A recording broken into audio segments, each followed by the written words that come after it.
Kidney stones.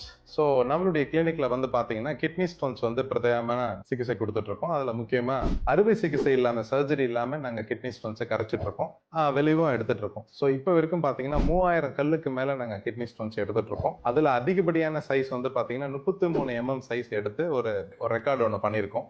அதுக்கு வந்து அப்துல் கலாம் ரெக்கார்டுன்னு சொல்லி ஒண்ணு குடுத்துருக்காங்க. அது போக 3000 கல் எடுத்ததுக்கான ஒரு ரெக்கார்டும் வாங்கி வச்சிருக்கோம். அதுக்கும் ஒரு ரெக்கார்டு பண்ணியிருக்கோம். என்ன மாரியான சைஸ் இருந்தாலும் கூடுமான வரைக்கும் அது உடைக்கிற மருந்து, கரையிற மருந்து, அதுக்கப்புறம் வெளியில ஏறுற மருந்து, அதுக்கப்புறம் தடுப்பு மருந்து. ஹோமியோபதியில மட்டும்தான் கிட்னி ஸ்டோன்ஸ் வராம இருக்கிறதுக்கு மருந்து வச்சு குடுத்துட்டு இருக்கோம். எந்த வகையான கல்லு, அது என்ன வகையான கல்லுன்றத நாங்க பார்த்துட்டு யூரிக் ஸ்டோனா, ஆக்சாலிக் ஆசிடா, மிக்ஸ்டா, கால்சியம் கார்பனேட் ஸ்டோனான்றத பார்த்துட்டு அதுக்கு தகுந்த வாக்குல நாங்க வந்து மருத்துவம் பண்ணி அந்த கல்லை வந்து திரும்ப வராத அளவுக்கு நாங்க பார்த்துக்கிறோம்.